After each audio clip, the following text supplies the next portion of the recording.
Nicole Glover is the author of the Murder and Magic series, which includes The Conductors and The Undertakers.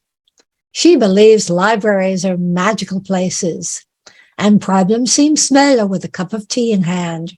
Her life outside of books includes bicycles, video games, and baking the perfect banana bread. Nicole, email us some. Go for it, Nicole. Right. Hi, I'm about to take you to 1871 Philadelphia, in which we find our main character, Hetty, acting as a lookout as she prepares to foil an abduction. Below her, the bushes rustled as Benji hurried to finish the last of his spells. Hetty silently urged them on as the wagon drew nearer.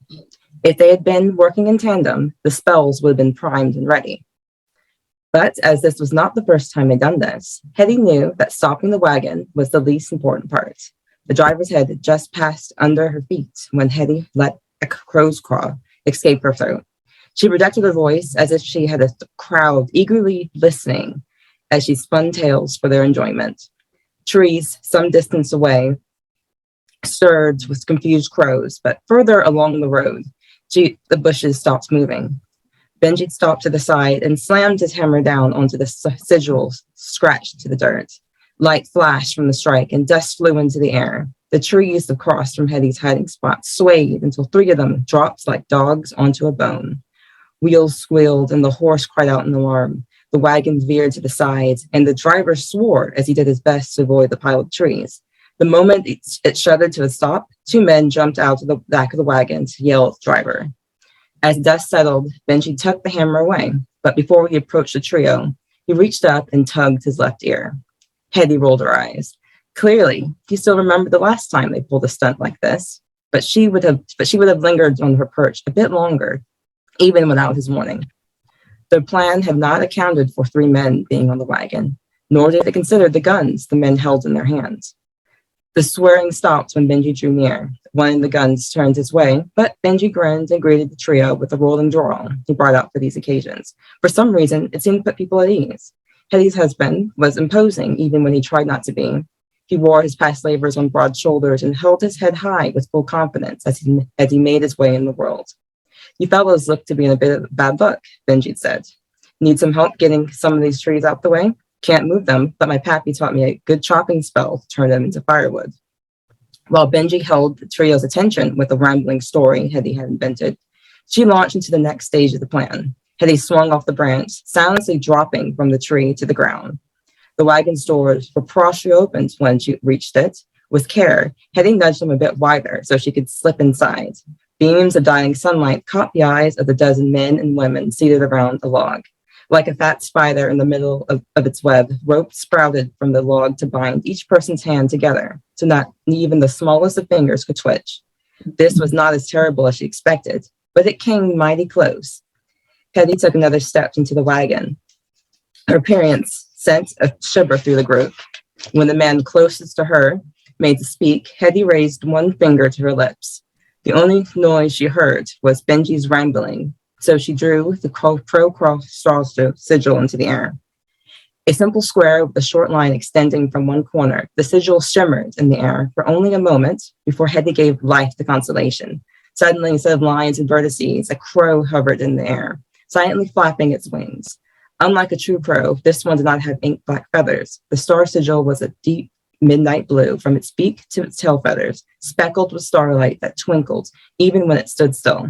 The star sigil looped circles inside the wagon, slicing through bindings and unraveling the web of ropes. As the crow did its work, Hetty held out the coin with a dipper emblazoned on one side. Gesturing from the open door, towards the open door, she pointed up the road back to town. Most blinked back at her, but an older woman stood up and took the coin from her. She gave Hetty a hearty wink and then held the coin towards the sky. The coin flashed at once. Ursa Minor took form in front of the woman before shifting into a shower of pale purple light. At the sight, the reluctance in the group melted away. They might not have seen Hetty before, but they had heard stories of people like her. They knew they were not the first people Hetty had freed. The older woman held her hand towards the man closest to her, and after Hetty urged him with a look, he took it. Others followed, grabbing each other's hands one by one. The magic of the coin vanished them from sight, like a veil of invisibility had them tossed over them. When the last person disappeared into the woods, Hetty directed the crow upward. With a swish of her hand, she employed the spell, letting loose the magic in the blazing light. The men outside swore. There was a thump, and then a gunshot split the air. The horse started at the sound, and its neighs added to the sudden chaos. But it was the second flash of light that got Hetty moving.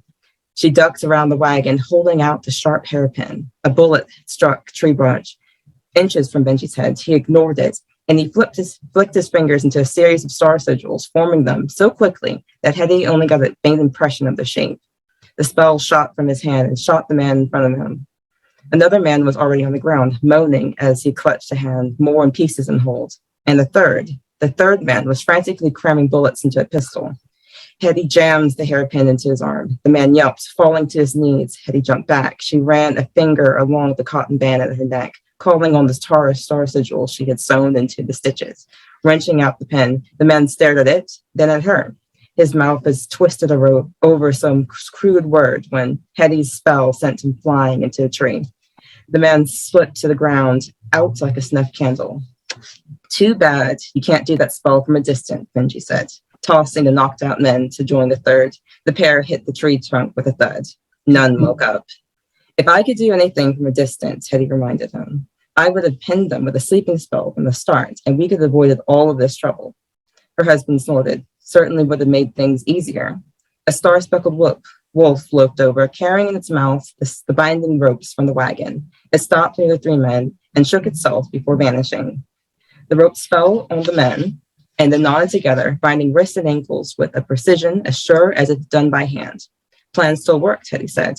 We'd done this before, Benji said, shrugging. And this time, we didn't need to be as careful. He cast a glance around the clearing. Everyone on their way, pointed upward, except for one. Up in the tree, Elle had a deaf grip on the branch, but a new wariness entered her eyes as Hetty approached. Who are you people? Elle stammered. You summon birds, walk into gunfire with little pause, and make people vanish into the air. I thought when I ran into you, it was luck. Hardly luck, Benji scoffed. We were looking for you. The girl emitted a small squeak and pressed her face back into the tree bark. A friend of ours sent us looking for you, Hetty called up to Elle. Miss Penelope. The name did the trick. Elle's eyes opened and her grip relaxed, so she merely held the tree instead of squeezing light from it. Who are you? She repeated. Curiosity bloomed in her eyes, overshadowing her fear. Hetty held out a hand to the girl, much as she'd done many times before, and said, Someone's here to help.